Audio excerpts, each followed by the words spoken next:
तो जय हिंद दोस्तों, स्वागत है आप सभी का हमारी सा एजुकेशन पर, जहाँ अपन पढ़ रहे हैं 11 2023 के लिए फिजिक्स। तो अपना सेंटर ऑफ मास द्रव्यमान केंद्र वाला टॉपिक चल रहा था। उसमें अपन ने अब तक जो बिखरे हुए मास थे, यानी कि अपन ने क्या M1 लिया था, M2 लिया था, उससे उनका द्रव्यमान केंद्र कैसे निकालते हैं कि भाई एक M1 यहाँ पर है, दूसरा M2 यहाँ पर, तीसरा M3 यहाँ पर है, तो उनका द्रव्यमान केंद्र कैसे निकालते हैं। मैंने बताया था कि भाई अपन एक x y मान लेंगे, एक x मान लेंगे, फिर उनसे जो दूरी है उसके हिसाब से फॉर्मूला लगाएंगे, M1 R1 M2 R2 वो वाली चीज़ें, ठीक, M1 X1 M1 Y1, तो उससे अपन निकाल सकते हैं। ठीक, तो उसको बोलते थे बिखरा हुआ द्रव्यमान, या फिर क्या बोलते थे उसको, असतत, नॉन कंटिन्यूस सिस्टम। वो क्या था जो अपन ने M1 M2 और उनका मिलकर निकाय पड़ा, वो क्या था, नॉन कंटिन्यूस सिस्टम। वो क्या था, नॉन कंटिन्यूस सिस्टम, यानी कि असतत निकाय। ठीक है, अब पढ़ेंगे अपन अगर सतत निकाय हो तो उसका द्रव्यमान केंद्र कैसे ज्ञात करना है।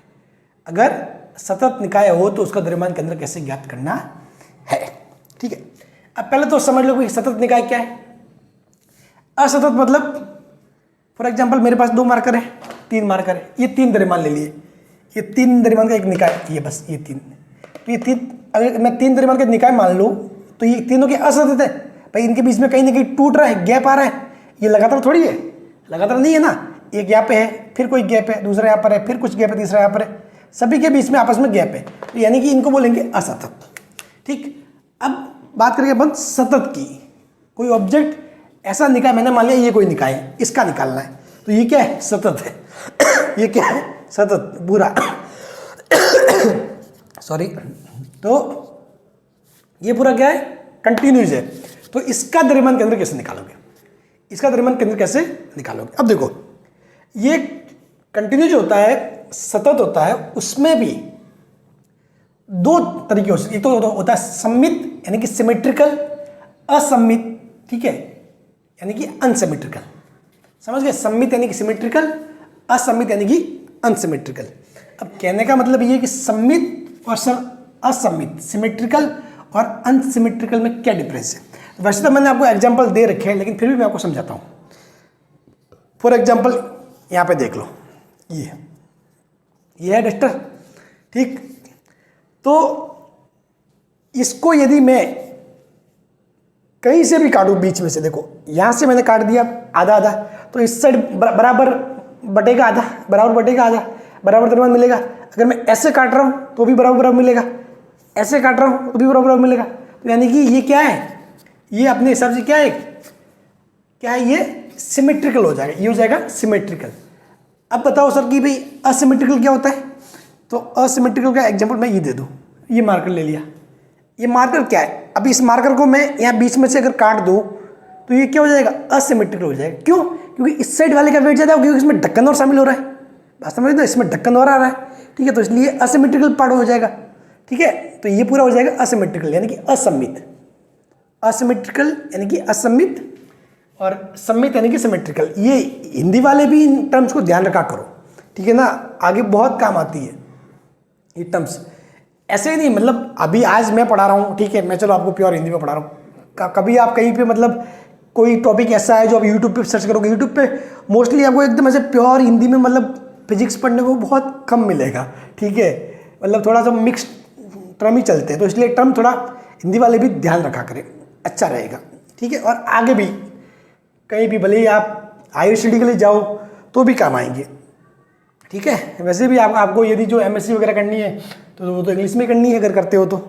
ठीक, तो ये अगर है तो इसको आप काटोगे तो ये असममित है, एक्चुअली ये क्या है, असममित है, समझ गए। लेकिन इसी को मैं अगर ऐसे काट लूँ, ऐसे लंबवत आर पार, तो ये 2 सम्मित पार्ट में बढ़ जाएगा, समझ गए। तो चीज़ें मतलब सम्मित और असम्मित में आप समझ गए होंगे। अब जैसे कि फॉर एग्जांपल मैंने दे रखे हैं, उन एग्जांपल से देखते हैं। ठीक है, कि जो मैंने एग्जांपल दे रखे हैं, सम्मित में तो आप देखो एक साइड है रिंग है, डिस्क है, और क्या है, प्लेट है। असम्मित में क्या है, शंकु, कौन। शंकु में आप देखोगे, ठीक है, शंकु क्या आप अपने हिसाब से सिमेट्रिकल नहीं है ना, असिमेट्रिकल है। देखो यहाँ पे इसका द्रव्यमान थोड़ा सा या बढ़ रहा है, द्रव्यमान बढ़ता है, तो शंकु क्या है, असिमेट्रिकल है। समझ गए? ये क्या हो गया? असिमेट्रिकल हो गया। तो असममित के लिए निकालोगे कैसे और सममित के लिए निकालोगे कैसे, वो अपन बात करेंगे। ठीक, अब देखो सममित क्या होगा, मतलब जहां पे आप किसी भी एंगल से काटो वो हमेशा आपको एक दो समान पार्ट प्राप्त हो। भले ऐसे काटा है, इस प्लेट को ऐसे काटा है, ऐसे काटो ऐसे काटो, ये भली रिंग है, इसको आप ऐसे काटो ऐसे काटो ऐसे काटो, कैसे भी काटो समान पार्ट मिलेंगे। समझ गए? जबकि इसको आप यहाँ से या कहीं से भी काटो समान पार्ट नहीं मिलेंगे। हाँ, यहाँ से काटते जरूर मिलता समान पार्ट, लेकिन उससे फर्क नहीं पड़ता। ठीक है, अपने को हर एंगल से जहाँ भी काटो वहाँ से आपको समान पार्ट मिलने चाहिए। ठीक, ताकि आप समान रूप में बांट सको उनको। तो इनका सेंटर ऑफ मास क्या होगा, इनका द्रव्यमान केंद्र क्या होगा? देखो पहले ये चीज आप समझ लेना, क्योंकि आगे ये बहुत आएगा। ये हिंदी मीडियम वाले खासतौर पर कंफ्यूज होते हैं इसमें, रिंग वलय डिस्क चकती। देखो रिंग होती है ना, रिंग को हिंदी में बोलते हैं वलय, क्योंकि अपने को रिंग तो पता है लेकिन वलय शब्द आते ही दिमाग घूम जाता है बहुत बार, इसलिए रिंग होती है वलय। रिंग मतलब खाली ये ऐसे ऐसे तार का तार, बस सिर्फ अपने जो क्या बोलते हैं, अपने जो अंगुली में पहनते हैं ना, वो वाली रिंग की मतलब, समझ गए? बीच में कोई पार्ट नहीं, सिर्फ एक तार का तार। ठीक है, तो ये होती है रिंग, बीच में ये खाली जगह होगी, इसको बोलते हैं वलय। और ये होता है डिस्क।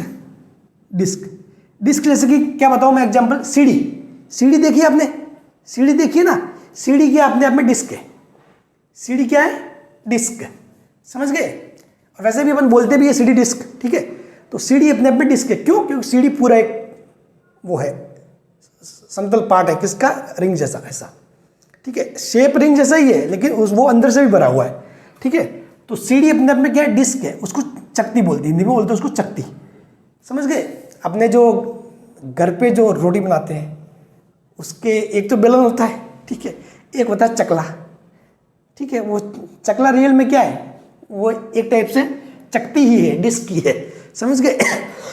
और एक डिस्क फेंकने का भी गेम होता है, डिस्क थ्रो, ऐसे फेंकते हैं ना, वो डिस्क होती है, डिस्क चकती। ये प्लेट सभी को पता है। तो अगर कोई ऐसा है, सिमेट्रिकल है, सममित है, तो उनका सेंटर ऑफ मास कहाँ होगा? ज्यामितीय मध्य बिंदु। कहाँ पे होगा? ज्यामितीय मध्य बिंदु। ज्यामितीय मध्य बिंदु मतलब जो अपने जो ज्योमेट्रिकल सेंटर पॉइंट है वही आपका क्या होगा? सेंटर ऑफ मास होगा। क्यों होगा? जो ज्योमेट्रिकल सेंटर पॉइंट बोले तो रिंग में कौन सा होगा? ये वाला, ये हो जाएगा आपके इसका सेंटर ऑफ मास।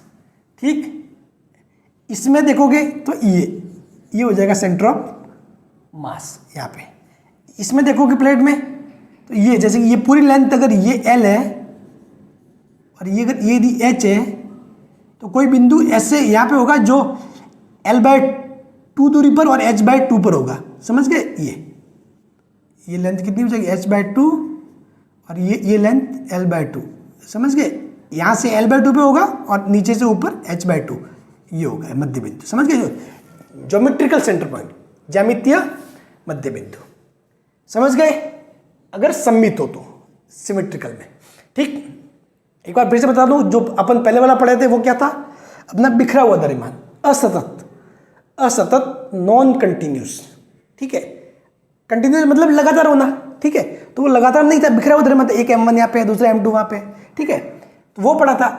अब अपन देख रहे हैं सतत का, किसका देख रहे हैं? कंटिन्यूस का। ठीक है, तो उसमें भी दो तरीके हो सकते हैं। एक तो सममित हो, जो इसका जो द्रव्यमान वितरण है वो क्या हो? समान रूप से हो, सिमेट्रिकल हो। ठीक है, जबकि एक हो असममित, अनसिमेट्रिकल हो। ठीक है, तो क्या करेंगे? अब देखो अनसिमेट्रिकल में शंकु आ गया, कौन आ गया, तो इनका निकालने के लिए क्या करते हैं? इनका सेंटर ऑफ मास निकालने के लिए इंटीग्रेशन समाकलन विधि का अपन यूज करते हैं। ठीक है, अपने को यह समाकलन विधि का यूज बिल्कुल भी नहीं करना है। आपको इस सेंटर ऑफ मास के इतने डीप में बिल्कुल भी नहीं जाना है। जो मैं पढ़ा रहा हूँ उतना सफिशिएंट है। ठीक है, आपको समाकलन विधि से कहीं कुछ करने की जरूरत नहीं है। ठीक है, लेकिन फिर भी कि भाई समाकलन विधि कैसे क्या होती है, तो मैं आपको बता देता हूँ। एक बहुत मस्ट आपको मैं कॉन्सेप्ट बताता हूँ, क्योंकि बहुत सारे बच्चों को पता नहीं होता, कॉन्सेप्ट बहुत वीक रहते हैं। ठीक है, बेसिक चीज़ें बहुत इंपॉर्टेंट होती है। मैं आपको शेयर करता हूँ चीज़ें। देखो, अपन ने जो सेंटर ऑफ मास का फॉर्मूला पढ़ा था COM, ठीक है, सेंटर ऑफ मास अपन ने ऐसे पढ़ा था M1 x1 M2 x2 M3 x3 और भी आगे भाई जितने द्रव्यमान उसके हिसाब से M1 plus M2 plus M3। ठीक, अब ये बताओ अगर मेरे को ये अगर 10 M के लिए लिखना होता, मैंने माना कि मेरे पास 10 द्रव्यमान है, तो मैं क्या इतना लंबा लिखता क्या कॉपी में, M1 x1 M2 x2 M3 x3 M4 x4, अगर उसका फॉर्मूला लिखना हो तो आप शॉर्ट में कैसे लिखोगे? उसके लिए एक समेशन शब्द आता है, आपने देखा होगा मैथ्स में समेशन। समेशन इसका मतलब होता है योग, समेशन होता है योग। ये किसका योग करता है? असतत का, नॉन कंटिन्यूस का, असतत जो बिखरा हुआ है उसका योग करता है। समझ गए? यानी कि जोड़ता है। किसको जोड़ता है? 3 और 2 5, 5 और 2 7, मतलब जो बिखरे हुए को, यानी कि जो ये M1 M2 ये कि बिखरा हुआ ना, इसको जोड़ेगा कौन? ये असतत।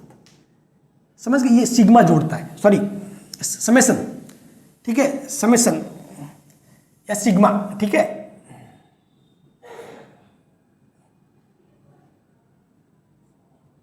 समेशन हो गया, इसको सिग्मा भी बोलते हैं। इसी प्रकार एक सिंबल आपने ये भी देखा होगा बहुत बार, लेकिन आपने ध्यान दिया नहीं होगा, इसका मतलब होता है गुणा, आपस में गुणा, ठीक है।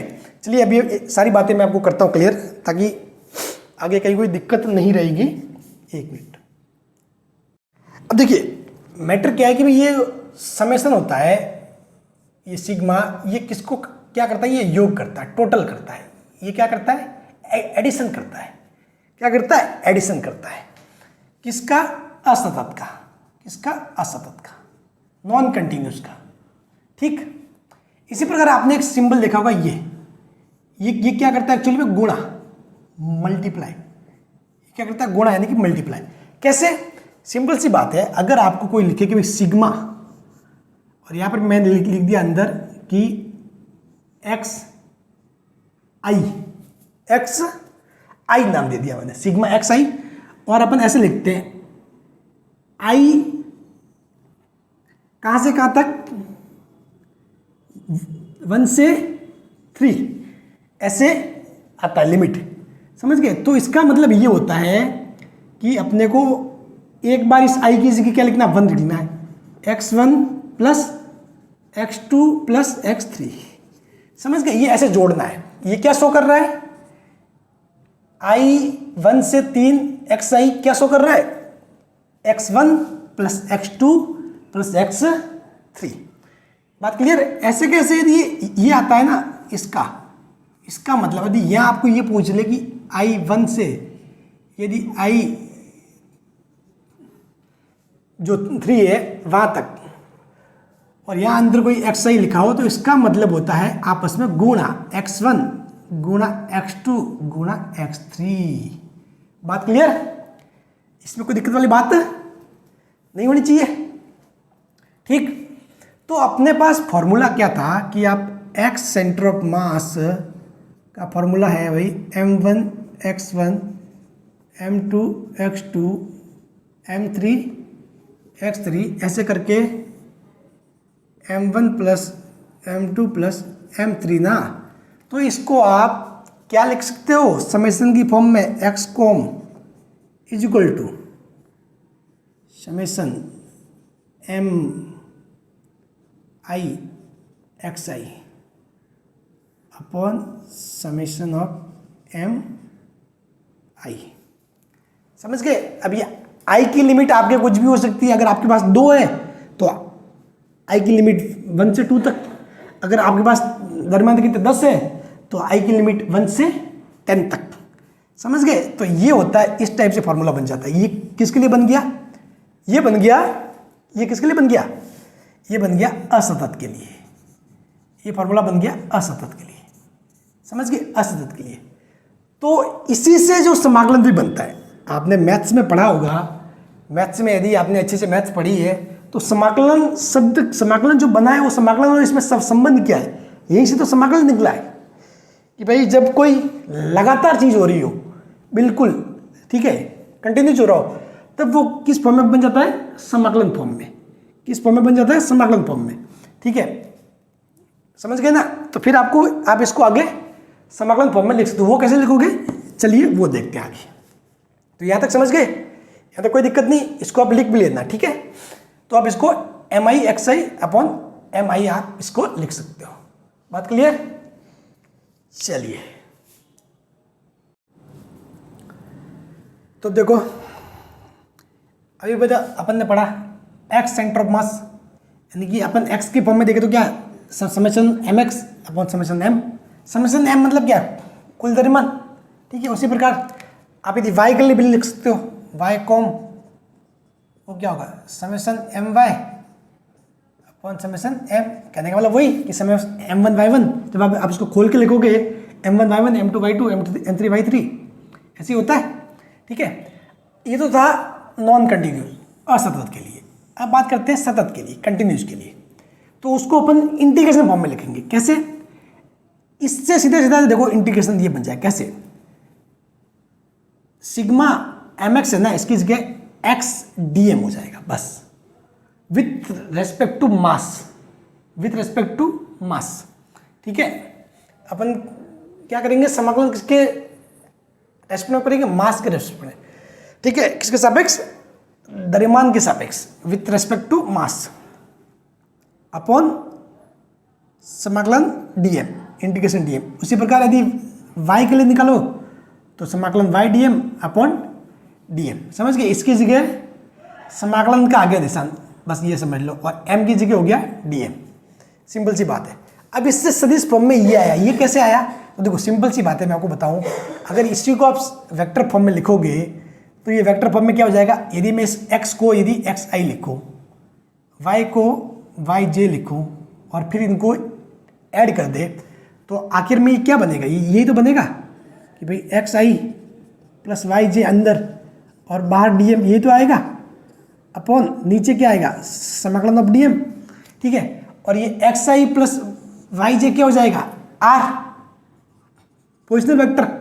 ठीक है, क्या हो जाएगा, स्थिर सदिश हो जाएगा, पोजिशनल वेक्टर।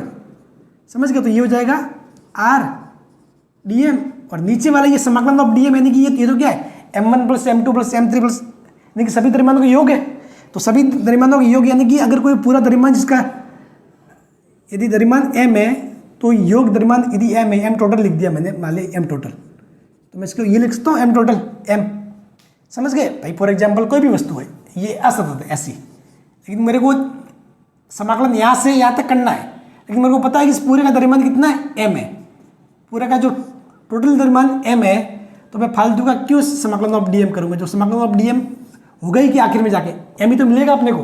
भाई इतना इतना इतना इतना इतना द्रव्यमान जोड़ते जोड़ते जोड़ते जोड़ते जाओगे तो आपके आखिर में ये तो मिलेगा, या फिर m से ज़्यादा बढ़ जाएगा, नहीं बढ़ेगा ना, बस तो इतना ही रहेगा। ठीक है, आप जब थोड़ा थोड़ा थोड़ा थोड़ा थोड़ा जोड़ते जाओगे तो आखिर में तो वही मिलेगा जो रियल में है। और चूंकि मेरे को यदि पहले से पता है कि टोटल द्रव्यमान m है, तो मैं इसको m लिख सकता हूँ। समझ गए, तो मैंने ये m लिख दिया। बात क्लियर। अगर आपने को नहीं पता तो आप समाकलन dm लिख दो नीचे। ठीक है, इसीलिए मैंने इसको m टोटल लिखा कि भैया m माना ये m है तो ये m हो गया। बात क्लियर। चलिए, तो ये हो जाएगा वेक्टर फॉर्म में। बस इतना खूब है। ठीक है, इतना खूब है। आज अपने ये सेंटर ऑफ मास खत्म हो जाएगा। आपको इस जो सेंटर ऑफ मास निकालने से संबंधित इससे ज़्यादा और कुछ नहीं करना है। समझ गए। अब कुछ आगे पढ़ेंगे अपन सेंटर ऑफ मास का मूवमेंट, यानी कि गति, वो थोड़ा सा अपन समझते हैं, ताकि उससे भी सवाल, एक सवाल आया था 2016 में। ठीक है, और सवाल आया भी था, और मतलब कुछ कॉन्सेप्ट ऐसे वैसे बन भी जाते हैं उसमें, जड़त्व गुण वगैरह में। ठीक है, तो वो थोड़ा अपन पढ़ लेते हैं। चलिए, बाकी आपको अब द्रव्यमान केंद्रक यहाँ पे नहीं निकालना, बस यहाँ तक खत्म हो गया चीज़ें। चलिए, और आज पूरा ये सेंटर ऑफ मास वाली बात ही खत्म हो जाएगी। फिर नेक्स्ट चैप्टर से अपने बिल्कुल नया टॉपिक स्टार्ट होने वाला है। अब देखो, बात करते हैं द्रव्यमान केंद्र की गति, motion of com, centre of मास का मोशन। अब आप सोच रहे होंगे सर यार गजब मजाक कर रहे हो, द्रव्यमान केंद्र भी क्या कभी गति करेगा? हाँ, द्रव्यमान केंद्र कभी गति करता है क्या? जी हाँ दोस्तों, द्रव्यमान केंद्र भी गति करता है। कैसे गति करता है, चलिए पहले तो मैं आपको एक सिंपल सा एग्जांपल देके बताता हूँ कि द्रव्यमान केंद्र कैसे गति करता है, ठीक, फिर आपको बाद में समझाऊंगा। देखो पहले मान लेते हैं मेरी फेवरेट एक मोटी लड़की, ठीक है, ये मोटी लड़की बार बार आएगी ये, ठीक है, हाँ ये एक मोटी लड़की,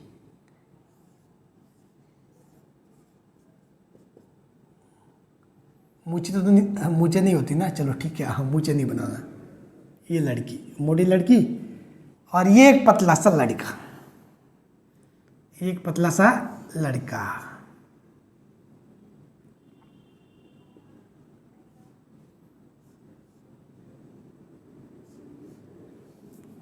ठीक। हाँ भाई थोड़ा इस साइड देख ले यार, इस साइड, हाँ चलिए बात क्लियर। अब देखो इसका द्रव्यमान ज्यादा है, इसका द्रव्यमान मान लो बड़ा वाला, मोटी लड़की है तो बड़ा वाला m है, इसका द्रव्यमान है छोटा वाला है, ठीक।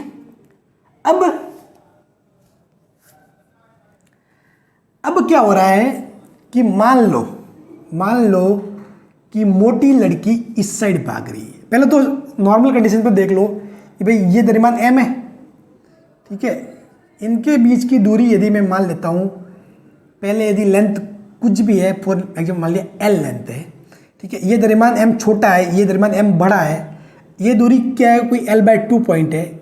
अब इनका द्रव्यमान केंद्र कहाँ होगा, साफ बात है, जो द्रव्यमान ज़्यादा होगा उसके पास द्रव्यमान केंद्र जाएगा, तो द्रव्यमान केंद्र की स्थिति क्या होगी, इस मोटे द्रव्यमान के आसपास, ठीक है, ठीक है, इस मोटे द्रव्यमान के आसपास इस द्रव्यमान केंद्र की स्थिति होगी, बात क्लियर, ठीक।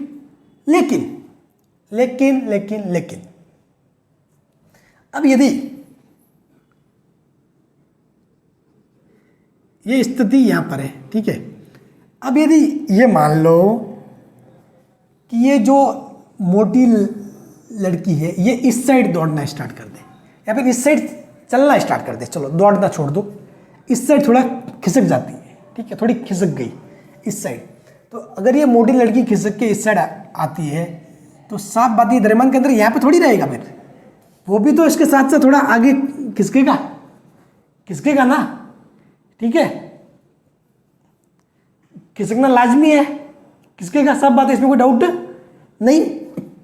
अगर ये लड़की थोड़ी इस साइड आती है तो द्रव्यमान केंद्र थोड़ा इस साइड खिसकेगा, बात क्लियर, लेकिन द्रव्यमान केंद्र खिसकेगा जरूर, ठीक है। यदि ये दोनों साथ साथ अगर यहाँ पे बैठे, इस लेवल पे बैठे, अगर मैं इनको इस लेवल पे बिठा दूँ ऊपर, तो इनका द्रव्यमान केंद्र भी ऊपर उठ जाएगा यहाँ पर, ठीक है। अगर ये यहाँ पे आ जाए दोनों तो द्रव्यमान केंद्र भी ऊपर आ जाएगा यहाँ पर, बात समझ रहे हो ना, क्योंकि द्रव्यमान केंद्र किस पे डिपेंड कर रहा है, इन द्रव्यमान पे डिपेंड कर रहा है, इन द्रव्यमान की स्थिति पे डिपेंड कर रहा है।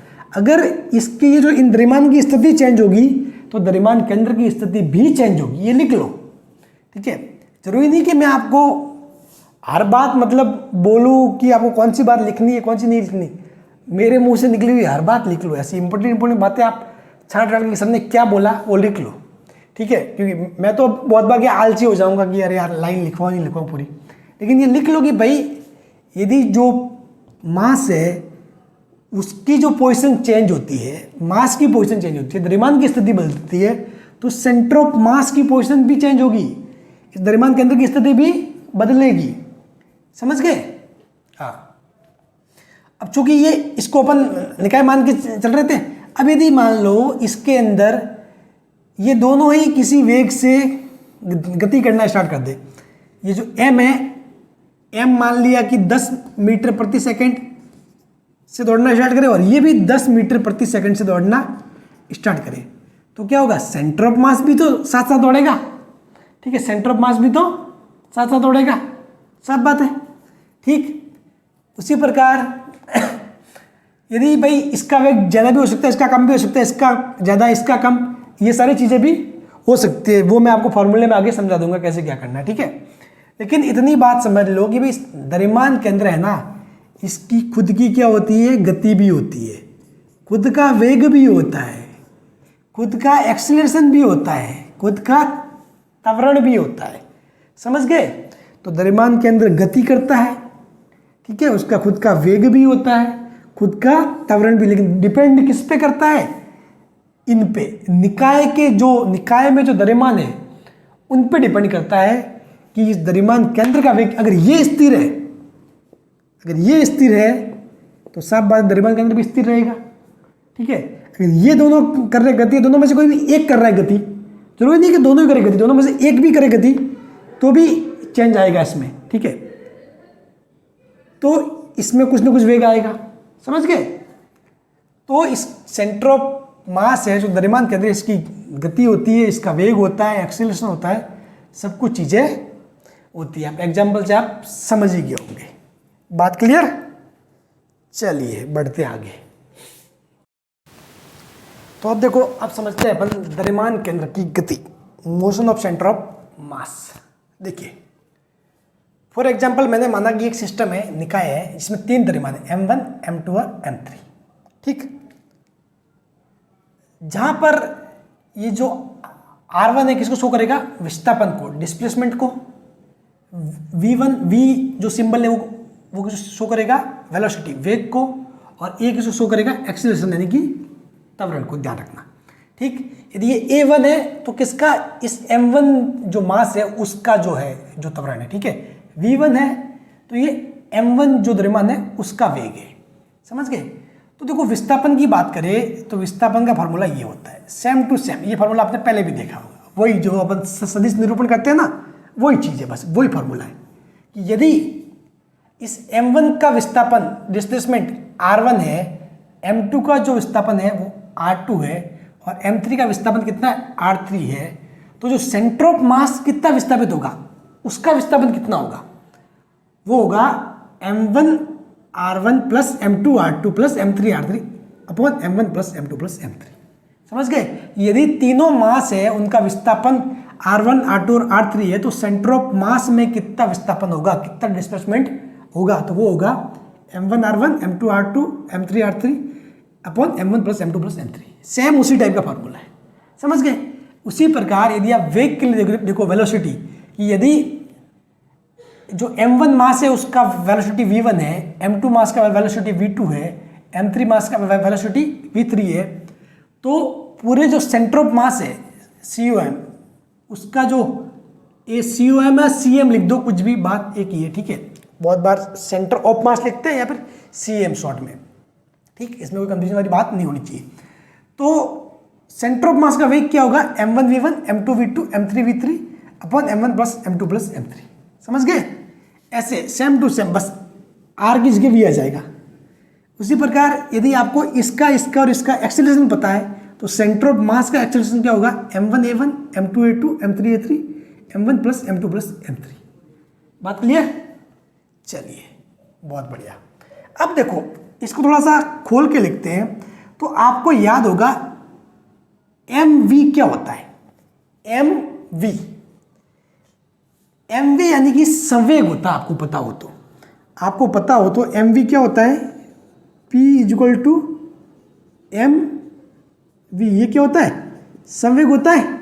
आपने पढ़ा है मोमेंटम, ठीक है। P vector equal to MV vector क्या होता है, संवेग होता है, मोमेंटम होता है। ठीक, तो M1 V1 क्या होगा, इस द्रव्यमान M1 का संवेग होगा। क्या होगा, द्रव्यमान M1 का संवेग होगा। तो इसको क्या लिख सकता हूँ, इसको मैं लिख सकता हूँ P1 प्लस इसको P2 और इसको P3, और नीचे यदि ये M1 plus M2 plus M3 है तो इसको मैं क्या लिख सकता हूँ, M टोटल लिख सकता हूँ, यानी कि बड़ा वाला M। ठीक है, बड़ा वाला M या फिर M टोटल। ठीक है,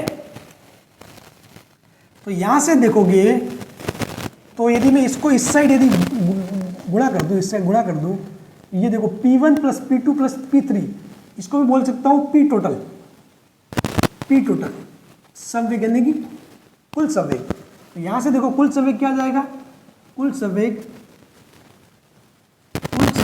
P टोटल वो हो जाएगा M into V centre of मास। अब देखो, तो अब आपको कोई पूछे कि भाई ये एक सिस्टम है, निकाय है, जिसमें M1 M2 और M3 द्रव्यमान है।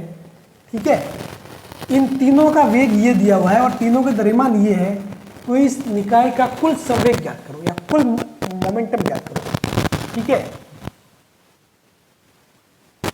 कुल मोमेंट ज्ञात करो। तो देखो क्या होगा एक्चुअली में, आप क्या करोगे, आप अलग अलग संवेग निकालोगे। पहले इसका निकालोगे m1v1 plus m2v2 plus m3v3, फिर आप निकाल के उनको जोड़ करके फिर निकालो टोटल। लेकिन अब तरीका सरल हो गया, क्यों? यदि आपको सेंटर ऑफ मास, इसके सेंटर ऑफ मास का वेग पता है, सेंटर ऑफ मास का वेग पता है, तो कुल द्रव्यमान को सेंटर ऑफ मास के वेग से गुणा कर दोगे तो आपको कुल संवेग मिल जाएगा। समझ गए? यदि कुल द्रव्यमान को आप सेंटर ऑफ मास के वेग से गुणा कर दोगे तो आपको कुल संवेग मिल जाएगा, m into V centre of mass. समझ गए? इसी प्रकार यहाँ देखते हैं, बात करते हैं अपन किसकी, एक्सीलरेशन की, त्वरण m1a1 m2a2 m3a3।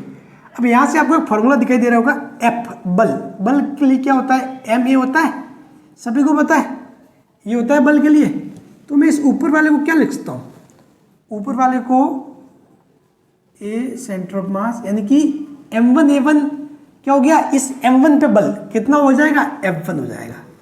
समझ गए? इसको मैं क्या लिख सकता हूँ, F2 लिख सकता हूँ, इसको मैं F3 लिख सकता हूँ, और यदि मैं इस नीचे वाले इसको टोटल द्रव्यमान m लिख सकता हूँ। ठीक है, अब ये F1 plus F2 plus M3 क्या हो जाएगा, कुल, ये क्या हो जाएगा, कुल बल, कुल बल, कुल बल। ठीक है, तो यदि कुल बल की बात करें, कुल बल यानी कि टोटल फोर्स, टोटल फोर्स, तो वो कितना होगा, वो होगा m into A centre of मास। तो यानी कि कुल बल के लिए भी आपके पास सरल तरीका आ गया कि यदि आपको सेंटर ऑफ मास का एक्सेलरेशन पता चल जाए, सेंटर ऑफ मास का क्या त्वरण है वो पता चल जाए, तो इस निकाय के कुल द्रव्यमान को उससे गुणा करोगे तो आपको मालूम पड़ जाएगा कि इस पूरे निकाय के ऊपर कितना बल लग रहा है। आपको अलग अलग निकालने का काम नहीं है कि भाई इस पे कितना लग रहा है वो निकालो, इस पे कितना लग रहा है वो निकालो, इस पे लगने वाला वो निकालो, फिर तीनों को जोड़ो, वो करने का काम नहीं है। यदि आपको सेंटर ऑफ मास का एक्सेलरेशन पता है तो कुल द्रव्यमान से गुणा कर दो, वो आ जाएगा कुल फोर्स। समझ गए? बात क्लियर? ठीक है, तो इस प्रकार से ये चीजें होती है। अब देखो एक बात और होती है, निकाय के अंदर होते हैं जो आंतरिक बल होते हैं, तो उन आंतरिक बलों का कोई इफेक्ट नहीं रहता, आंतरिक बल आपस में कैंसिल हो जाते हैं। ठीक है, तो उस स्थिति में क्या हो जाएगा, यदि बाहरी बल, उस स्थिति में यदि बाहरी बल भी क्या है, शून्य है, तो क्या हो जाएगा, आपके संवेग नियत रहेगा। एक्चुअली होता क्या है कि निकाय का जो है ना, निकाय के अंदर कुछ भी बल नहीं लगता, निकाय के आंतरिक बलों का योग शून्य होता है। चूंकि निकाय के आंतरिक बलों का योग शून्य होता है, उसको तो भूल जाओ। ठीक है, अब यदि निकाय पे कोई बाहरी बल नहीं है, यदि कोई एक्सटर्नल फोर्स नहीं है, तो यदि कोई एक्सटर्नल फोर्स नहीं है, यदि बल जीरो है, तो साफ बात है एक्सेलरेशन क्या होगा, जीरो। बल जीरो है तो भाई फोर्स जीरो है, तो आपको साफ बात है एक्सेलरेशन क्या होगा, जीरो। और एक्सेलरेशन जीरो है तो वेग बदलेगा नहीं, वेग बदलेगा नहीं, v क्या रहेगा, नियत रहेगा, v क्या रहेगा, नियत। और चूंकि संवेग क्या होता है, p इक्वल टू mv, अब द्रव्यमान तो वैसे भी नियत रहता है, फिक्स रहता है। यदि m नियत है, v नियत है, तो संवेग क्या हो जाएगा, नियत हो जाएगा। तो यानी कि कहने का मतलब ये लाइन लिख लेना कि भाई यदि निकाय पर बाहरी बल, अपन लाइन पढ़ती भी जब मैग्नेटिक्स पढ़ते हैं, तो यदि निकाय पर बाहरी बल शून्य है तो उसका संवेग क्या होता है, नियत रहता है। बात क्लियर? चलिए, तो यहां पर ये द्रव्यमान केंद्र की गति होती है खत्म। ठीक है, अब आपको एक मस्त सवाल है वो करवाता हूं। ठीक है, फिर उसके बाद अपना ये द्रव्यमान केंद्र वाला चैप्टर फिनिश हो जाएगा। तो दोस्तों आज की आखिरी स्लाइड, और ये समझ लो आखिरी सवाल, बहुत इंटरेस्टिंग है, इसको ध्यान से समझना, बहुत मजा आ जाएगा। ठीक है, कि सेंटर ऑफ मास कितना क्या काम आता है। ठीक, ये कह रहा है कि भाई एक तल है, समतल, इस समतल में ओमेगा कोणीय वेग से घूमती हुई छड़ का संवेग ज्ञात करो। यदि छड़ की लंबाई कितनी l है, इसका द्रव्यमान क्या है, एम ओ, समझ गए, यानी कोई छड़ है, इसकी लंबाई क्या है, एल है, ठीक है, और जो द्रव्यमान है वो क्या है, एम है, यानी कि ये समझ लो ये कोई छड़ है, ठीक, ऐसे घूम रही है, ऐसे ऐसे घूम रही है, ठीक है, ऐसे घूम रही है, किस वेग से घूम रही है, ओमेगा कोणीय वेग से घूम रही है। अब इसका संवेग कैसे ज्ञात करोगे, आप नॉर्मली सोचो, निकाल सकते हो क्या, आप इसका संवेग निकाल सकते हो क्या, मेरा वीडियो रोक के फिर खुद का दिमाग लगाना कि आप इसका संवेग कैसे निकाल सकते हो। अगर निकाल पाए तो समझ लो बहुत आपके कॉन्सेप्ट बहुत क्लियर है, ठीक है। अगर नहीं निकाल पाए तो भी कोई दिक्कत नहीं, मैं आपको सिखा दूंगा, और आपके कॉन्सेप्ट क्लियर नहीं है तो भी मैं आपको कर दूंगा सब कुछ, ठीक है। देखो यहाँ पे अपने सिंपल सी बात है, आप इसमें ऐसे डायरेक्टली नहीं निकाल सकते, आप इसमें सिंपली एम वी नहीं कर सकते, ठीक है। यहाँ आप कौन सा फॉर्मूला यूज करोगे, जो अपन ने अभी किया, क्या कि आपको निकालना है संवेग किसी भी वस्तु का, यदि संवेग निकालना है, ठीक है, पी निकालना है, यानी कि संवेग निकालना है, तो मैंने बताया क्या कर दो, उस वस्तु का द्रव्यमान m इंटू द्रव्यमान के अंदर का वेग v सेंटर ऑफ मास, तो आपको संवेग मिल जाएगा, समझ गए। तो अपने को इसका द्रव्यमान तो पता है, ठीक है, क्या द्रव्यमान दिया हुआ है, स्मॉल m दिया हुआ है, लेकिन सेंटर ऑफ मास का वेग कैसे ज्ञात करोगे, सेंटर ऑफ मास भी तो आपको पता है, क्योंकि यदि ये क्या सममित है, यदि ये लंबाई पूरी L है तो सेंटर ऑफ मास कहाँ होगा, यहाँ पे होगा, L/2 पे होगा, L/2 पे होगा सेंटर ऑफ मास, ठीक है। लेकिन अब आपको सेंटर ऑफ मास का वेग नहीं पता कि सेंटर ऑफ मास का वेग क्या होगा। तो देखो ये समझने से पहले इसमें एक और कॉन्सेप्ट आता है कि वर्ती गति का, कि भाई ये देखो एक चीज है, एक छड़ है, ठीक है, फॉर एग्जाम्पल ये मान लो ये छड़ ऐसे घूम रही है, ये छड़ है लंबी सी, अब ये छड़ ऐसे घूम रही है, ठीक, इस छड़ के ऊपर अपन कितने 4 पॉइंट ले लेते हैं, एक पॉइंट ए ले लिया, दूसरा बी लिया, तीसरा सी लिया, चौथा पॉइंट लिया डी, ठीक है। अब आप देखोगे तो एक मिनट, हाँ जस्ट मार्कर स्याही निकल गई, हाँ ये जो ए है, अगर ये चक्कर पूरा, ये जैसे छड़ घूम रही है तो ये ए पॉइंट, ये पूरा चक्कर लगा रहा है, देखो ये क्या कर रहा है, पूरा चक्कर लगा रहा है समान समय में, चूंकि जब ये छड़ ऐसे घूम के आएगी, ठीक है, तो ये समान समय में ये डी सी बी और ये पूरे पूरे अपने वापस इसी पॉइंट पे आएंगे समान समय में, ठीक है। लेकिन ए ने तो कितनी दूरी तय की, देखो इतनी सारी, बी ने कितनी तय की, इतनी सारी, सी ने कितनी तय की, इतनी सारी, और डी ने यहां का यहां घूमा, कुछ भी तय नहीं किया, समझ गए। अब यहां से एक बात आप समझो, अब आप देखोगे ना कि ए बी सी और डी, ए बराबर बी बराबर सी बराबर डी, इन सभी का क्या है, कोणीय वेग तो समान होगा, कोणीय वेग तो क्या होगा, समान होगा। कोणीय वेग तो क्या कर रहा है, इसको घुमा रहा है गोल। कोणीय वेग का काम क्या है, एंगल पूरा करना, क्या करना, एंगल को कवर करना, किसको कवर करना, एंगल को। अब देखो, अब ए देखोगे तो ए ने कितना किया कवर, 360, बी ने भी 360, सी ने भी 360, डी ने भी 360 किया, उसी पॉइंट पे किया लेकिन 360 किया। अब जैसे कि मैं ये पेन है, मैं इसको ऐसे ऐसे कर दूं, ऐसे ऐसे देखो, मतलब मैं ऐसे ऐसे घुमा के ऐसे ऐसे पूरा एक पॉइंट कर दूं, तो वो पॉइंट 360 का घेरा पूरा कर रहा है ना, लेकिन अपने को दिख नहीं रहा, समझ गए। तो इसीलिए डी ने भी पूरा किया है, तो यानी कि डी सी बी और ये सभी का क्या है, कोणीय वेग तो क्या है, समान है। कोणीय वेग क्या है, समान है, क्योंकि सभी ने समान एंगल पूरा किया है।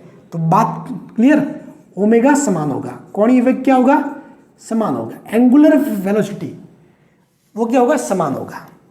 लेकिन चूंकि ए ने दूरी कितनी तय की है, ये ज़्यादा है, ए की दूरी ज़्यादा है, बी की दूरी थोड़ी कम है, सी की दूरी उससे कम है, डी की दूरी कम है, बिल्कुल जीरो है, ये समझ लो, ठीक है। तो इसका मतलब क्या हुआ कि जो ए का जो रेखीय वेग है, रेखीय वेग रेखीय वेग यानी कि वेलोसिटी, रेखीय वेग, ठीक है, रेखीय वेग यानी कि सिंपल वेलोसिटी, तो वो किसकी ज़्यादा होगी, ए की, वी ए बड़ा होगा V B, V C, V D, समझ गए। यानी कि क्या होगा, ए की वेलोसिटी जो रेखीय वेग है वो ज़्यादा होगा, तभी तो ये रेखीय दूरी, ये पूरा जो ये दूरी है, ये देखोगे पूरा ये 2πr के सब देखोगे तो लेंथ आएगी ना, तो ये ज़्यादा तय कर रहे हैं समान समय में, तो इसीलिए वी ए ज़्यादा होगा, वी बी कम, वी सी ऐसे। जबकि इस ओमेगा के लिए omega A, omega B, omega C, omega D चारों समान होंगे। तो अब मैं आपको समझाना क्या चाह रहा हूँ, समझाना ये चाह रहा हूँ कि ओमेगा और वी यानी कि एंगुलर वेलोसिटी और जो वेलोसिटी है, लीनियर वेलोसिटी, जो रेखीय वेलोसिटी है, उसमें एक संबंध होता है, ठीक है,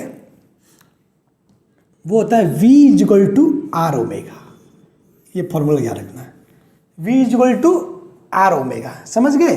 यानी कि यदि a है और ये बिंदु जहाँ पे से रोटेशन हो रहा है, जहाँ से घूम रहा है, ये लेंथ पूरी r है, तो इसका तो वेग क्या होगा, रेखीय वेग आर ओमेगा हो जाएगा। इस c वाला यदि मान लो कि ये r/2 पे है, तो c वाले का हो जाएगा r/2 ओमेगा, समझ गए। इस r पे डिपेंड करता है। अब d के लिए ये r क्या हो जाएगा, 0 हो जाएगा, इसलिए d का रेखीय वेग 0 हो गया। बात क्लियर। तो सेम चीज़ अपन यहाँ पे अप्लाई करेंगे। तो अब देखो P, अब V से सेंटर ऑफ मास, तो V सेंटर ऑफ मास क्या हो जाएगा,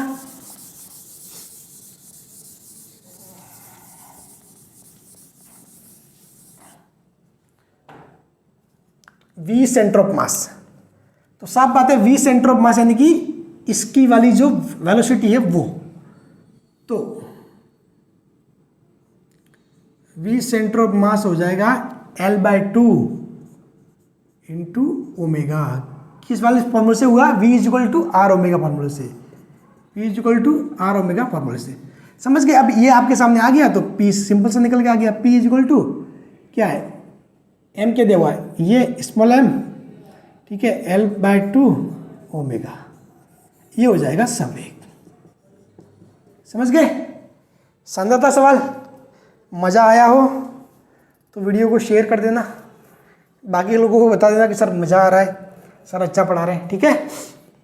और बाकी आपको तो पढ़ना है ही है। तो चलिए, यहाँ पर अपने दरिमान के अंदर का कॉन्सेप्ट ख़त्म हो गया है। अब आगे अपने रियल जो चीज़ें हैं, जो पूरी की पूरी बिल्कुल टॉपिक टू टॉपिक, यही थोड़ा एक टॉपिक था जो थोड़ा सा आपको हटके पढ़ना था, ठीक है। ये पढ़ना जरूरी भी था क्योंकि मेरे को बहुत सारी चीज़ें आपको, जब मैं आपको जड़त्व आगुण पढ़ाऊँगा, मोमेंट ऑफ इनर्शिया वगैरह, तो वहाँ ये काम आएगी चीज़ें, ठीक है। तो चलिए, आज की क्लास में इतना ही, मिलते हैं नेक्स्ट क्लास में। Thank you so much.